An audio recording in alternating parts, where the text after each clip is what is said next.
살면서 가고 싶지 않은 그런 장소들이 다 한 군데씩은 있으리라 생각이 듭니다.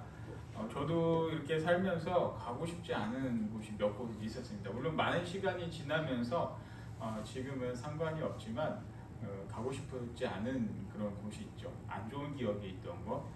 저는 개인적으로 군 생활했을 때 경남 진영 쪽, 내가 다시는 내가 이쪽 안 간다 했던 것이 이제 진영 쪽이고, 또 하나는 이제 서울시 동대문구, 제가 다시는 가지 않겠다.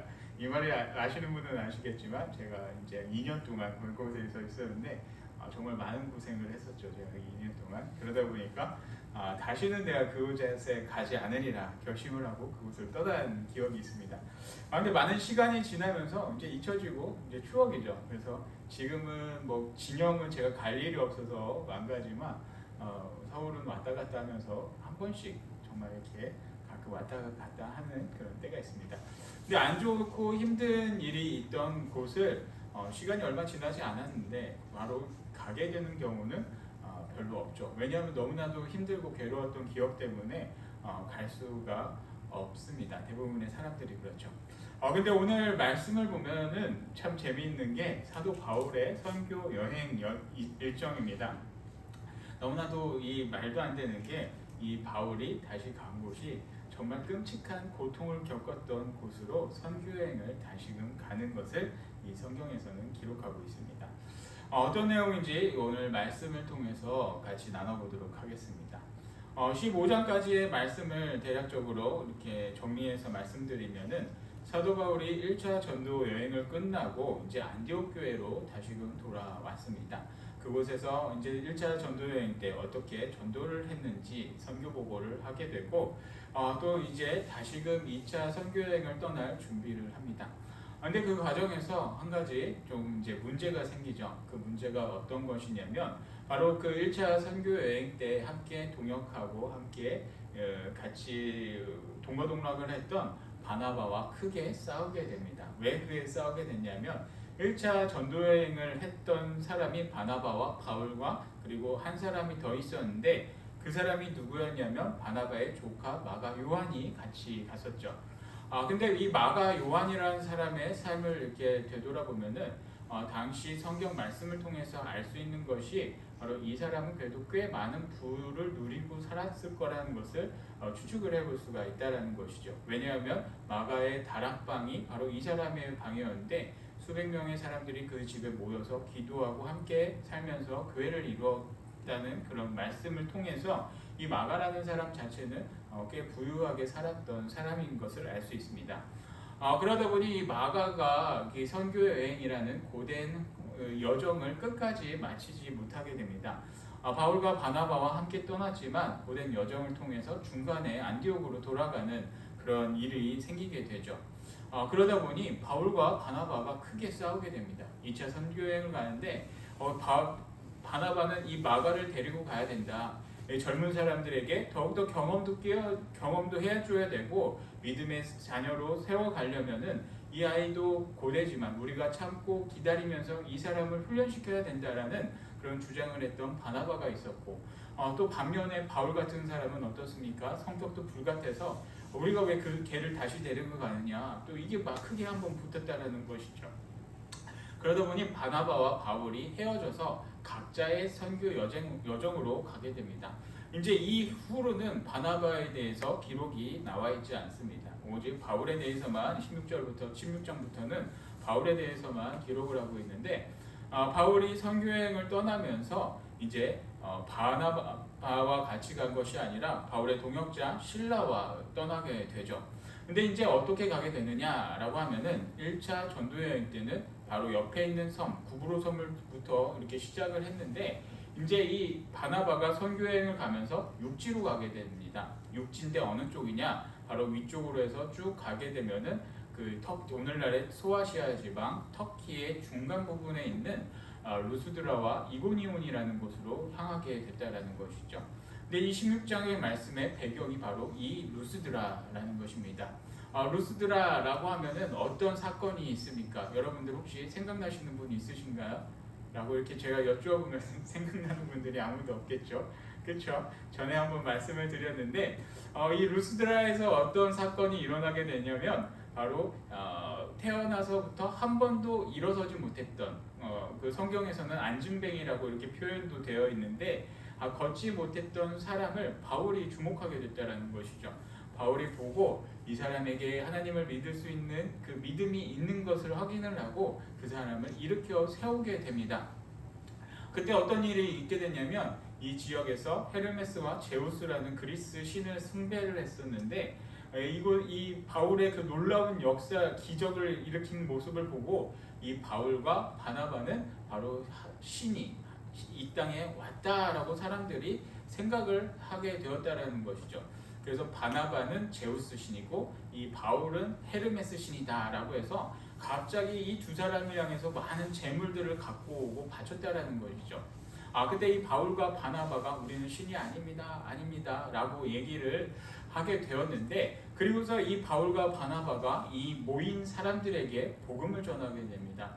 이 하나님의 아들인 예수 그리스도가 이 땅에 오셨고 그분이 우리의 죄 때문에 십자가에 못 박혀 죽으셨고, 그리고 그 예수님을, 하나님의 아들인 예수님을 십자가에 못 박혀 죽게 한 것이 바로 당신들이라는 것을 전하게 됐다라는 것이죠.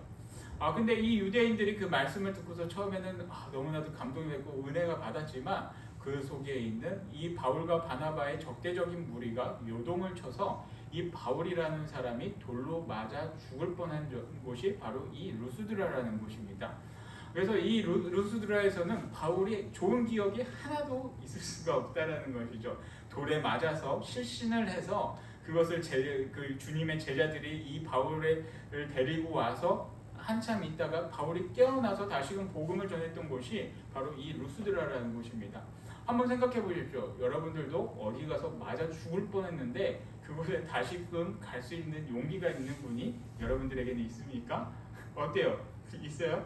저는 군대에서 힘들어서 또 서울에 살 때 너무 힘들어서 다시는 내가 저기는 가지도 않겠다라고 생각을 하고 나왔지만, 물론 많은 시간이 지나서 가기는 하지만 근데 지금 저는 꽤 많은 시간이 흘렀으니까 가죠. 한 1년, 2년, 3년, 4년이 지났을 때는 절대 제가 그곳을 가지 않았습니다. 너무나도 안 좋은 기억에 그 땅만 밟고 그때 있었던 그런 환경들, 시설들을 보면 그때 안 좋은 기억들이 생각이 나서 도저히 갈 수가 없었다는 것이죠. 트라우마 때문에 도저히 갈 수 없었던 것이 이제 보통의 사람들의 모습인데 바울은 그러지 않았다라는 것입니다. 1차 선교여행과 2차 선교여행의 그 시간적인 차이는 크게 나지 않습니다. 근데 기간적으로 한다고 하더라도 우리가 추정을 해본다고 하더라도 많이 차이 나봤자 5년, 그리고 조금 차이 나면 2, 3년밖에 시간이 차이가 나지 않는 그때 다시금 이 루스드라라는 곳으로 이 바울이 가게 됐다라는 것이죠. 근데 바울의 개인적인 생각과 개인적인 욕심이라면 바울은 이곳에 절대 갈 수가 없었다라는 것입니다. 바울이 이곳으로 다시 갈 수 있었던 것은 그의 안 좋은 기억, 인간적인 생각이 아니라 바로 성령님께서 인도를 하여 주시기 때문에 바울이 루스드라를 향하여 갈 수 있었다라는 것이죠. 그래서 근데 이 루스드라에 갔을 때 어떤 일이 생겼겠습니까? 정말 상상하지도 못한 일이 이곳에 일어났다라는 것입니다. 바울의 입장에서 이렇게 본다라고 하면 복음을 전하고 그에게 좋은 것이 아무것도 없었습니다. 돌로 맞아서 기절하고 죽을 뻔했고 또 끌려와서 이렇게 추방되었다시피 쫓겨난 곳이 이 루스드라였습니다.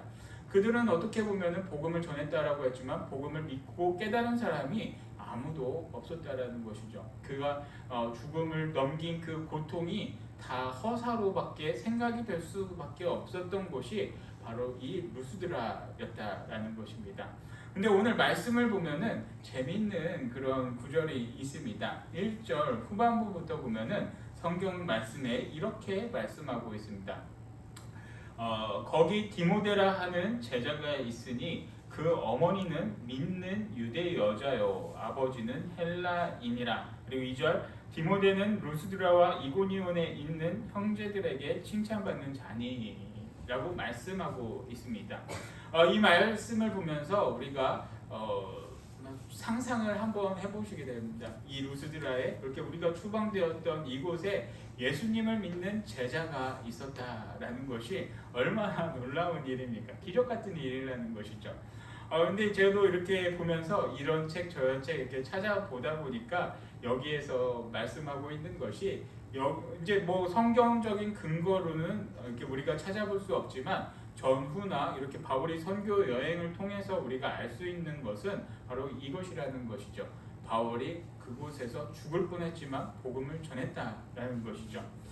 그리고 그 복음을 전한 것이 마치 실패하고 패배자처럼 생각이 들 수도 있었지만 바로 그곳에서 이 예수님의 말씀을 듣고 바울의 말씀을 듣고 깨닫고 회심한 사람들이 분명히 있었다는 것입니다. 그런데 우리가 또 이 성경 말씀, 이 1절 말씀을 통해서 우리가 또 생각을 해보면은 우리가 알 수 있는 사실이 무엇이냐면 이 디모데라는 사람의 어머니가 바로 유대인이었다라는 것이죠.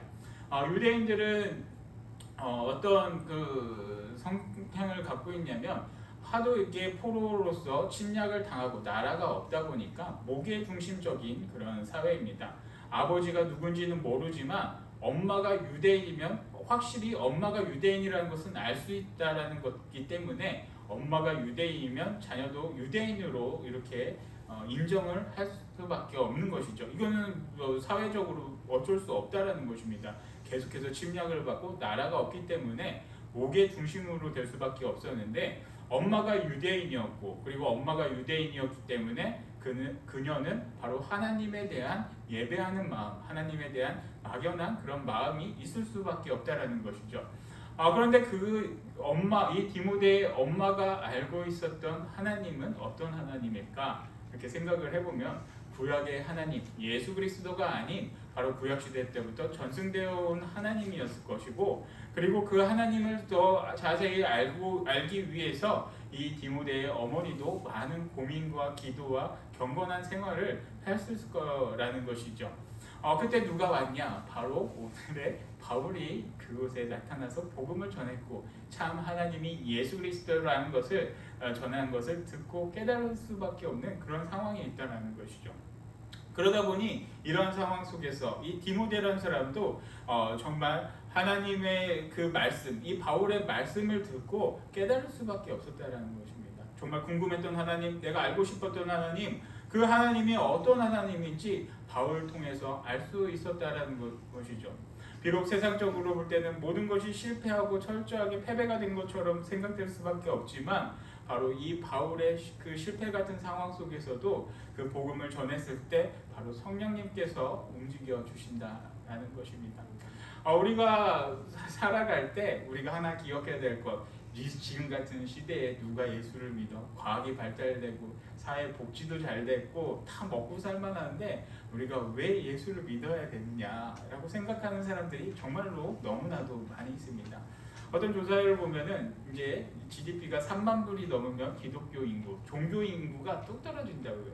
근데 우리나라가 그 3만 불이 넘었을 때 정말로 뚝 떨어졌습니다. 교회 주일이 되면 교회를 가는 것이 아니라 놀러 가고 나들이를 가고 이것이 또 먹고 살만하니까 교회를 안 간다라는 것이죠. 그런데 이제 그래도 우리가 이 지금 같은 때 복음을 전하면 무슨 필요가 있느냐 이렇게 당연히 생각할 수도 있지만 우리가 이 시대에도 그래도 예수님을 전해야 된다는 것이죠. 우리가 그렇게 전할 때 누군가는 믿는 사람이 있고 깨닫는 사람이 분명히 있다는 것입니다. 그래서 우리가 정말 이렇게 복음을 전하는 것이 허사라고 생각이 된다라고 할지라도 우리가 삶을 통해서 복음을 전하는 그런 제자들의 삶을 살아가길 바랍니다.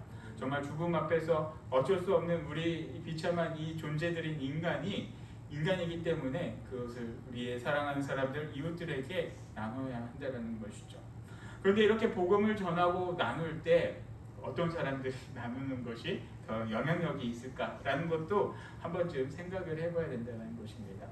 우리가 사도행전을 통해서 계속해서 이야기하고 말씀을 하고 있는 그 사람, 가장 많이 나왔던 사람, 지금까지 많이 나왔던 사람, 바울이 될 수도 있지만 그 사람 중에 하나는 바로 바나바라는 사람입니다. 이 사도행전에서 대표적으로 이렇게 큰 역할을 했던 사람이 바로 바나바고, 이 바나바가 있었기 때문에 바울도 있을 수 있었다라는 것이죠. 근데 바나바에 대해서 무엇이라고 기록했냐면 착한 사람이다라고, 유일하게 성경에서 착한 사람이라고 기록된 게 바나바였고, 또 이 바나바의 본명이 요셉이었지만 이 본명이 요셉이라 부르지 않고 위로의 사람, 위로의 아들이라는 그런 바나바로 불렸다라는 것이죠. 근데 오늘 이 말씀을 보면은 또 한 사람, 디모데에 대해서도 알 수 있습니다. 디모데는 어떤 사람입니까? 우리가 생각을 해볼 때 이 디모데도 예수님을 믿고 제자가 되고 하나님을 경외하는 사람이지만 그도 근본적으로 칭찬받는 사람, 선한 영향력을 미쳤던 사람, 그 사람이 바로 이 디모데였습니다. 그래서 2절을 보면 디모데에 대해서 이렇게 말씀합니다. 디모데는 루스드라와 이고니온에 있는 형제들에게 칭찬을 받는 자니. 그러니까 이 루스드라와, 바로 이 디모데가 루스드라에서 살고 있는데 그 근처에 있는 큰 성읍, 바로 이고니온까지 이 사람이 소문이 났다는 거예요. 어떻게 소문이 났냐? 바로 칭찬받는 사람이다라는 것이죠. 여기서 생각을 해보십시오. 이 루스드라와 이고니온이라는 곳의 거리가 대략 한 20에서 30km가 거리가 됩니다. 근데 우리의 삶을 적용해서 우리가 20에서 30 정도 다 잡으면 한 대전 정도, 그리고 저쪽으로 보면 무주를 이렇게 포함을 하게 되죠.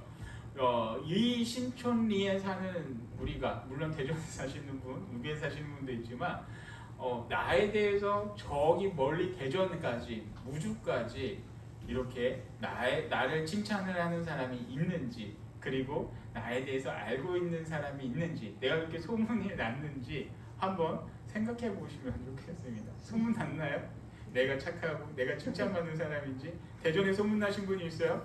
아니면 하물며 금산읍내까지라도 소문이 난 분이 계시겠습니까? 지금은 이게 우리나라나 전 세계적으로 교통도 발달됐고 통신도 발달돼서 이렇게 금방금방 가지만 이 시대에 20km, 30km라면은 정말로 가깝지 않은 그런 거리입니다. 20km를 하루 걸어간다고 해보십시오. 하루 종일 가야 되는 거리가 바로 20km, 30km라는 것입니다. 근데 이 디모데라는 사람이 얼마나 성품이 괜찮고 훌륭한 사람이냐면 바로 이 루스드라에 있는 이 디모데가 저기 멀리 있는 이고니온까지 이 사람을 칭찬을 했다라는 것이죠.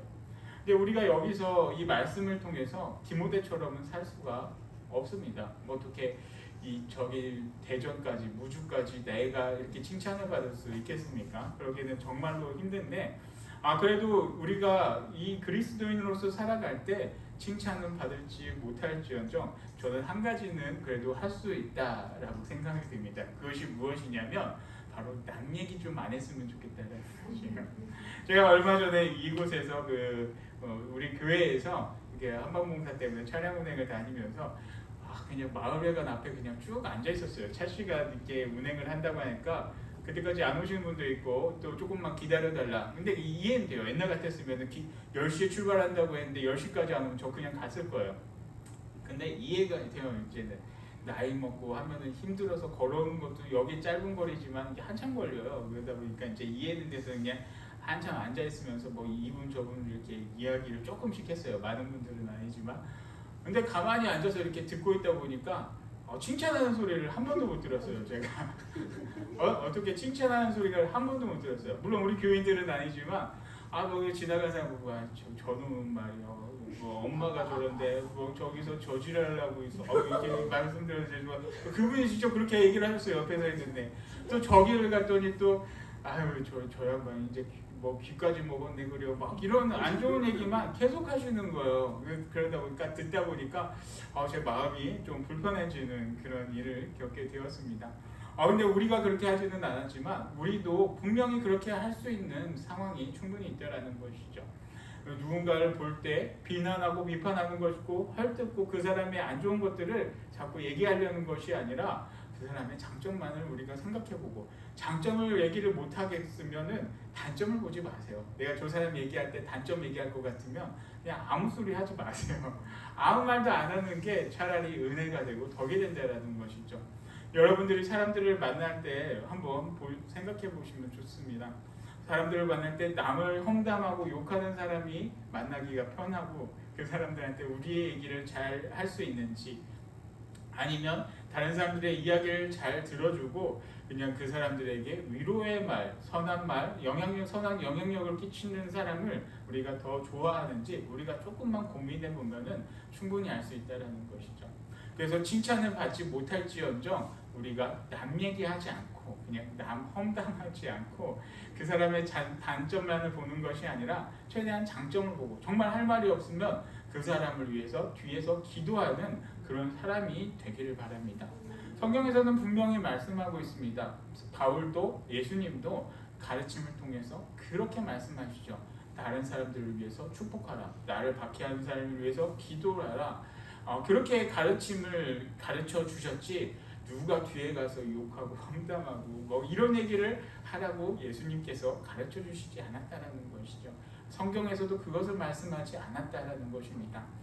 그래서 우리가 삶을 살아갈 때 그것만이라도 꼭 지켜주셨으면 좋겠습니다. 정말 하나님 말씀처럼 예수님 말씀처럼 이웃을 사랑하고 이웃을 아끼고 그 중에 작은 실천으로서 남 얘기하지 않고 뒤에서 얘기하지 않고 나쁜 것들 끄잡아내려고 하지 않고 좋은 것들만 바라보고 또 그런 안 좋은 것들이 있으면 그 사람을 위해서 기도해 주시기 바랍니다. 뒤에서 기도해 주시고 그리고 그 사람이 잘 됐을 때 좋은 사람이 이 마을에 한 명이라도 더 있는 것이 더 좋지 이 사람의 이 같이 사는 마을에 옆집 사는 사람이 나쁜 놈이고 못된 놈이고 이런 사람들만 잔뜩 사면은 나에게도 좋지 않다라는 것이죠. 그래서 서로를 위해서 기도하며 서로를 위해서 아끼며 살아갈 수 있는 그러한 것들을 우리가 실천하며 살아가기를 축복합니다. 그래서 그렇게 살아갈 때 바로 하나님께서 그 사람의 선한 말씀, 선한 기도를 들어주시고 응답하여 주셔서 그것들을 이루어 주신다는 것이죠. 우리가 이 디모데라는 사람 어떻습니까? 바로 선한 영향력을 미치며 바로 수십 킬로 떨어진 곳에까지 그의 영향력이 끼쳤던 사람, 그 사람이 바로 디모데였습니다. 하나님께서는 그 사람 디모데를 사용하여 주시고 이 디모데를 통해서 또 하나님의 넓은 그 사역이 이루어 주신다라는 것이죠.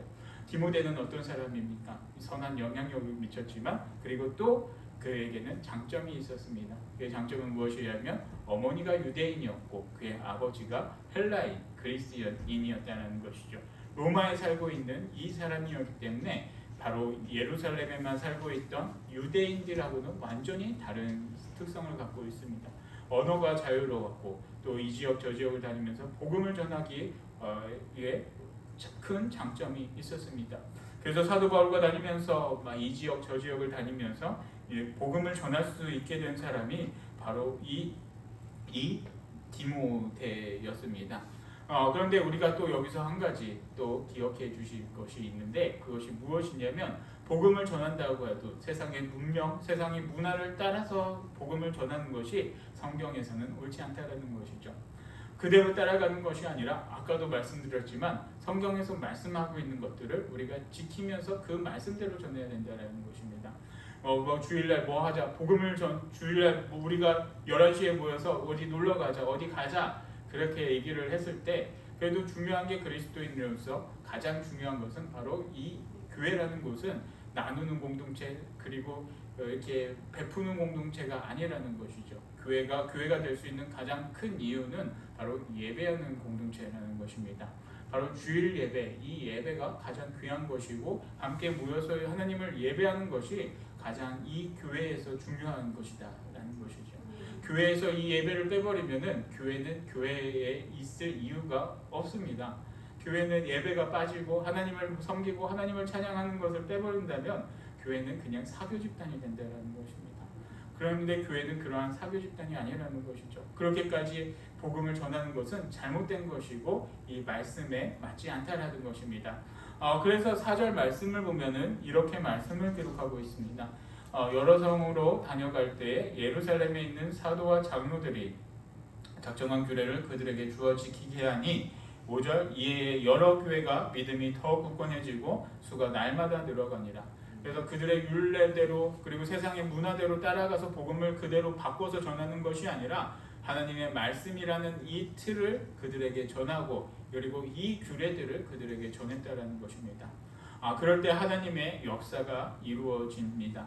나의 생각, 나의 계획, 세상의 문화대로 그들에게 전해서 그들에게 바꿔주면은 그들의 생각대로, 그들의 문화대로 되는 것이지 하나님의 나라가 되고 하나님의 이 세상, 하나님의 뜻이 이루어지는 것이 아니라는 것이죠.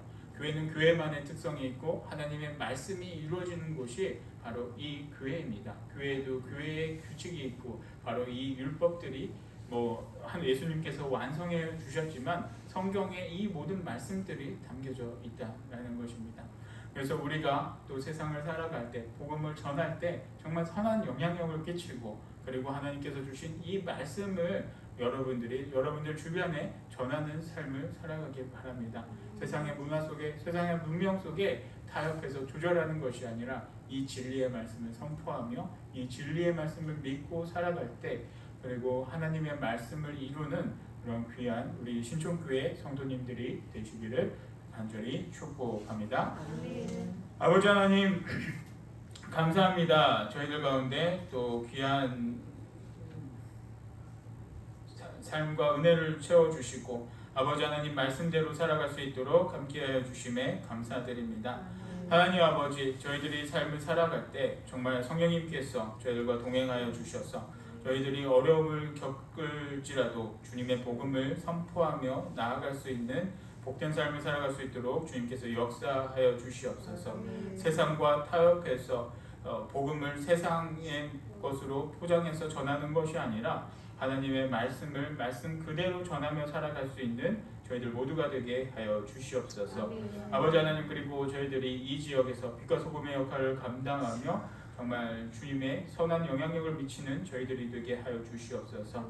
세상을 살아갈 때 정말 악한 모습으로 남을 헐뜯고 그래 본이 되지 않는 모습으로 살아가는 것이 아니라 정말 그리스도인의 자녀로서 주님의 제자로서 정말 위로하고 칭찬하며 사랑하며 아끼고 살아갈 수 있는 주님의 모든 귀한 자녀들이 될 수 있도록 아버지 하나님께서 역사하여 주시옵소서. 모든 것 감사드리며 예수 그리스도 이름으로 기도드리옵나이다. 아멘.